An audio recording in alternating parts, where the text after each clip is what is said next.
Hello everyone, and welcome to British Society and Literature 1, the 3-credit course in English literature here at the English Language and Culture Department at Hanyang Erica. For those of you who do not know me yet, I am Dr. Ken Eckert. I've been here at the department for about 6 years, and I've taught this course every spring in those 6 years. So what is this course? This is a survey course in the history of British literature, that is, literature originating from the United Kingdom, from the Middle Ages up until the year 1900. There is, of course, a companion course that covers 1900 to the present. That's British Society and Literature 2. But this is number 1. Yes, you are being taught by a foreigner. Oh no, in the English language. Hopefully I'm not scaring you away already on that basis. I'm going to speak slowly, at least for the first few videos. I will until you're comfortable and you're more used to my voice, and then I will speed up a little. There's good things and bad things about being taught by a foreigner.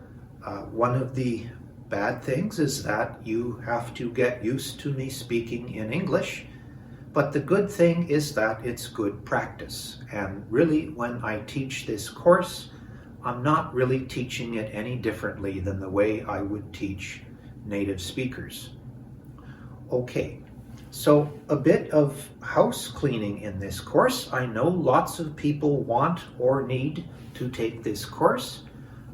There's still room for a few more people, and if you need to get into the course, I will prioritize seniors who need it to graduate, but there shouldn't be a problem for me to allow in more students. And the deadline for that, I think, is March 25. We still have some time. So if you really need to take this course, I'm flattered. I don't see a problem. Just send me an email. All right. This is, of course, a strange situation because I'm going to be teaching you online for the first 2 weeks of the course. That is until the beginning of April, and hopefully no later than that. We will also have to do 4 makeup classes for the classes that have already been missed at the beginning of March. Those I am going to give you again as video lectures like this throughout the semester in April, May, and June. But these first 4 classes, today is the introduction, then 3 more content lectures, they are going to be in the second 2 weeks of March on this website. Why are we doing this? Because of the coronavirus, and we can't have physical classrooms yet.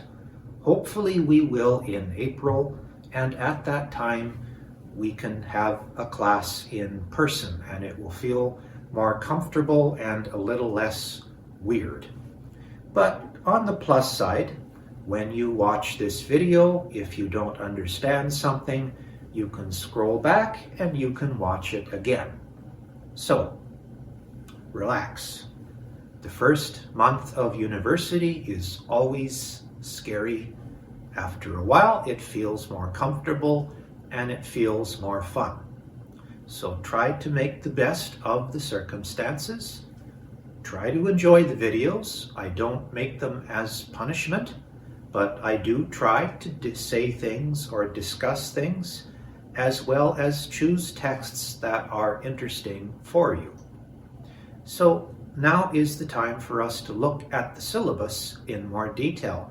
Now this video will be shorter because I know this is an introduction. Some people are still deciding whether to take the class or not. I hope you will, but you should know what you're going to be doing in this class. So let's talk about that. Let's look at the syllabus for English 1060, British Society and Literature 1. And as the outline you can see says, this is a 3-credit course, and it meets on Tuesday and Friday from 10:30 until noon. Okay, that was not my choice. I would not have chosen a Friday morning to have class, but that's when it is. And for these next 2 weeks, it will be in virtual time anyway. You don't need to come to class, but that's what we have. And when we do meet as a class, it will be in room 304. As I've said, my name is Dr. Kenneth Eckert, and you can see here I did my doctorate at Las Vegas, of all places, but I'm a Canadian. I did my previous degrees in Newfoundland and in my home city of Edmonton, Alberta. I do have an email address, as you can see. My office is 525 in this building, and I do have office hours. Now, for these next few weeks, my office hours will be virtual. You'll be able to contact me by email, but after then, I will be in my office when the semester starts. Okay, what is this course about? In summary, this course is a general introduction to the progression of British literature from its beginnings to 1900. The course begins with medieval literature and moves through Shakespeare and the Romantic and Victorian periods, paying attention to the historical, social, and intellectual trends of the time. The class will be based on lectures, group presentations, blog and paper assignments, and there will be a final exam. Well, notice there is no midterm. If you really want one, I'll give you one, but I think you have enough to do already, as I will show you in a moment. So why are you taking this course? Why are you here? Because the department makes me. Well, at a more fundamental level, why are you in this program? Why are you at this university? I think that Hanyang University, being a science and engineering focused university, probably does not value the humanities enough. When you see promotional videos for the university, invariably it's students in lab coats in shiny laboratories making robots. Those things are important, but literature and the culture and society that animate that literature, those things, they're not only interesting to learn, I think they are also very important and valuable for you to learn, because what you're really doing is you're learning to analyze information, you're learning to reason abstractly, and you're learning to communicate your ideas to other people in speech and in text. In short, what I'm hoping to do is to help you to learn to think in a disciplined and structured way, and to improve your skills of communicating what you think to other people.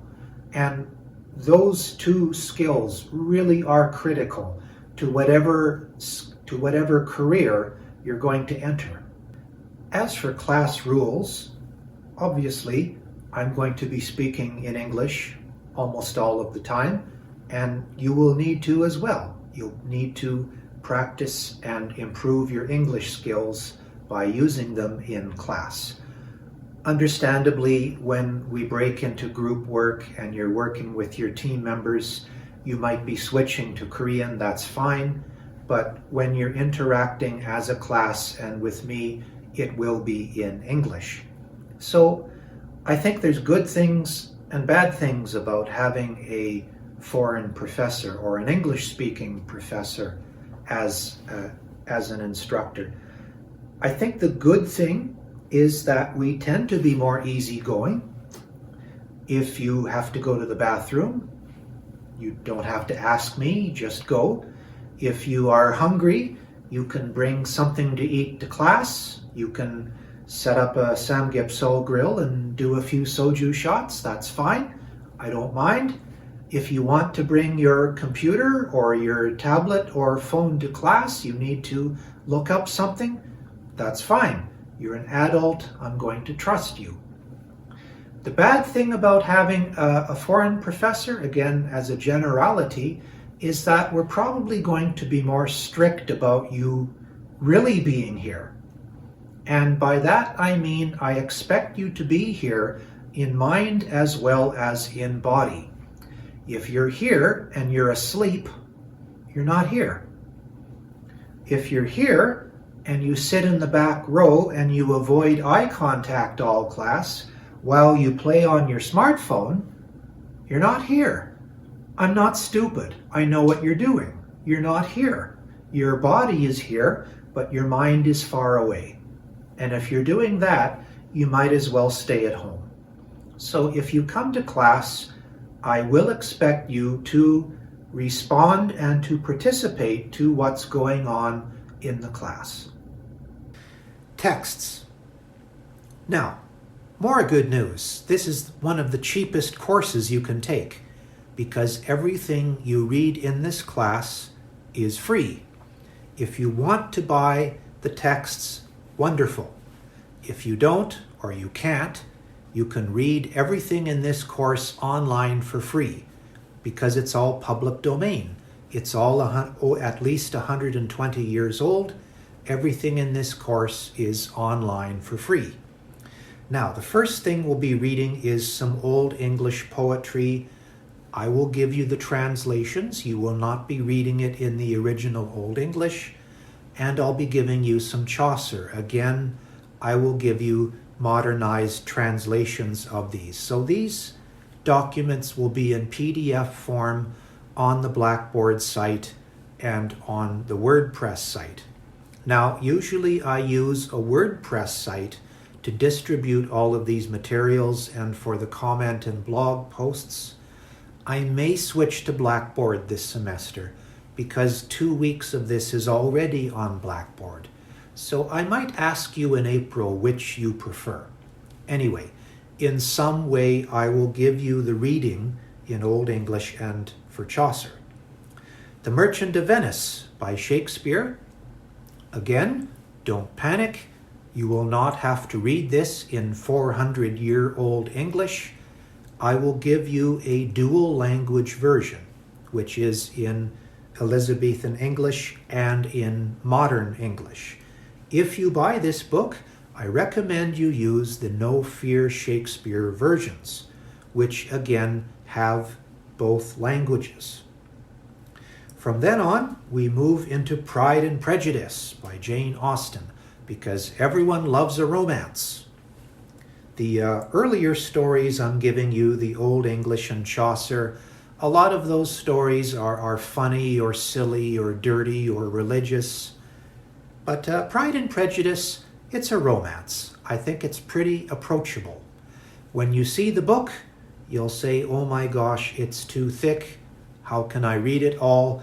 I will give you readings from that book. You'll be reading about 2/3 of it. You don't need to see the whole thing.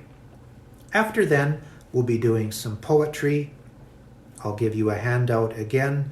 And the last thing we'll be doing is The Picture of Dorian Gray by Oscar Wilde, which is a sort of strange horror story. I'm always curious why students like what they like and what they don't. But The Picture of Dorian Gray always surprises me how popular it is. It can be pretty bloody in places. And you can see here optional, writing academic papers in English for Korean writers. That's my book. Now, it's not very fair for me to require you to buy my book, so you don't have to. It's optional. You can buy it if you want. If you don't want to, I will put readings from that book online for you to read. And that book concerns the last part of the course when you're going to be writing a paper.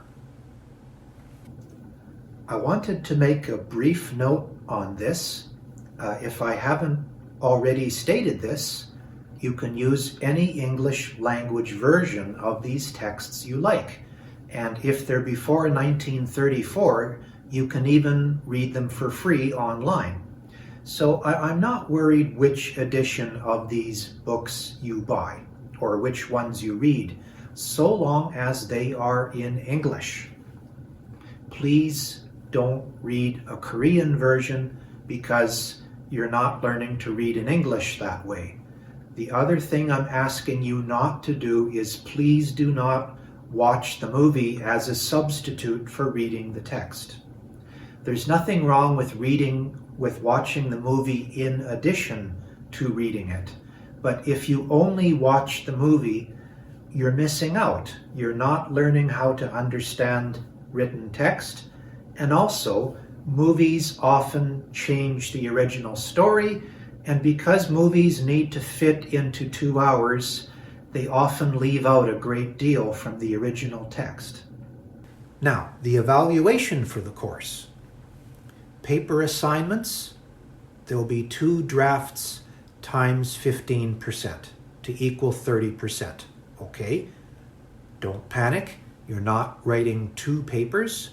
You're writing 1 paper. But there will be 2 versions of that paper. You will give me the paper. I'll mark it up. I'll give it back to you. And you'll write it again and make it better for the second time you hand it in. The second thing is blog discussions on the WordPress site, or again, they may be on the Blackboard site, and there will be 4 of those, and they will be worth 3% each for a total of 12%. Well, the good news is that will be one of the easiest things you do as a college student in this program because every answer is right. You just need to give your opinion on that piece of literature. I'll give you some prompts, some suggested topics, but really you just have to give your opinion. The bad thing is that students tend to ignore this part of the course. They don't do it, and 12% can hurt you in the end. It can reduce your grade by a couple grade points if you don't do it. In-class quizzes, they will be surprise pop quizzes. There will be 4 of them. Again, 1 for every major work we do. They'll be worth 4% each.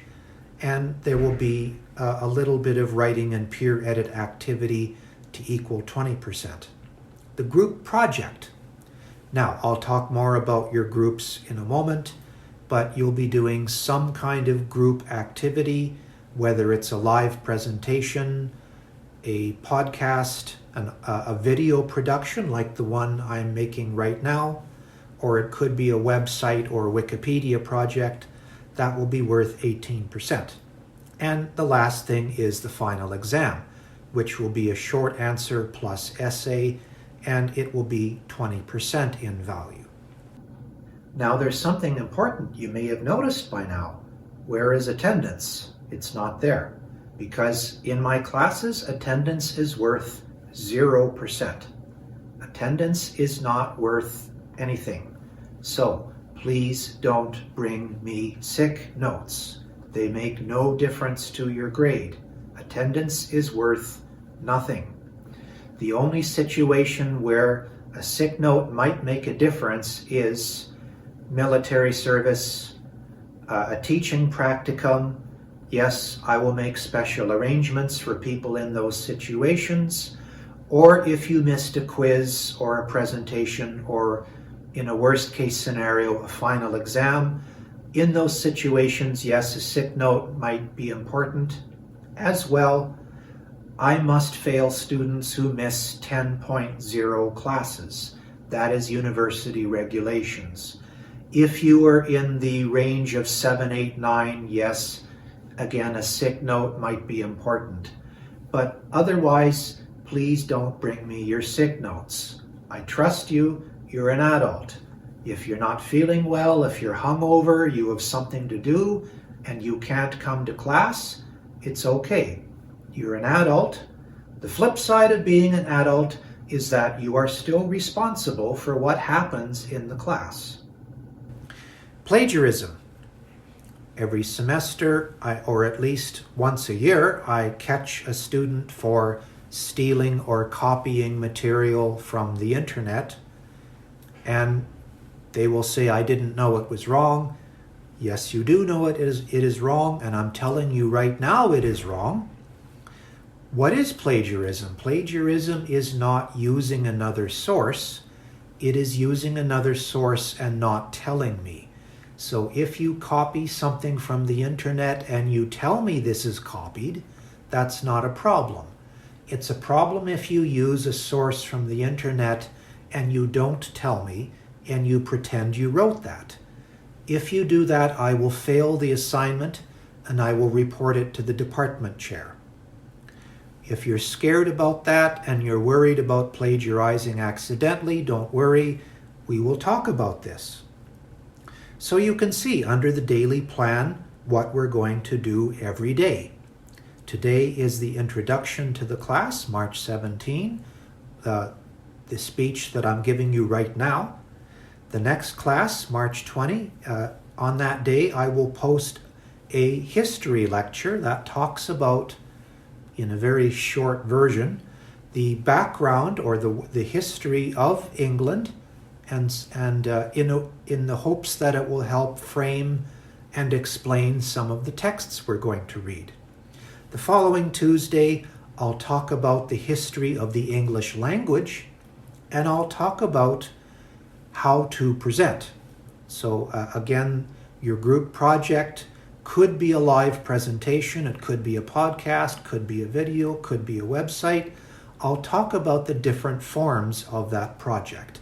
As well, on that day, I will have you commit to choosing your groups, and I'll make a web form for you to fill out. Now, you can choose your groups on your own, or if you're having trouble choosing them, I will help you with that. The groups will be a maximum of 3 people. If the class is very large, we may need to go to 4 people, but the optimal size is 3 people. Then Friday, March 27, we're going to start talking about Old English literature. And you can see from there what will happen over the rest of the semester. Okay, now you have a better idea of what we'll be doing in this course, and what you need to do is continue to watch these videos as I post them to replace the courses. Watching these videos, and Blackboard will measure and determine who is watching the videos and for how long. So these 4 video classes do count towards attendance in this course. But again, try to make the best of it, try to enjoy the videos, try to enjoy the material. 100 years ago, people would be very surprised to hear that students view reading as punishment, because people read novels and they read poems and watched plays for enjoyment. So I'm hoping that one of the skills you will develop in this course is to lose this instinctual association between reading and pain. What I'm hoping you will do is that you will like the things we read in this course, you'll enjoy them, and even better, that I will light a fire, that after this course you will continue to read things for pleasure. Okay, that's the end of this video, and you should be watching for the next one when it's online for you. Until then, stay safe.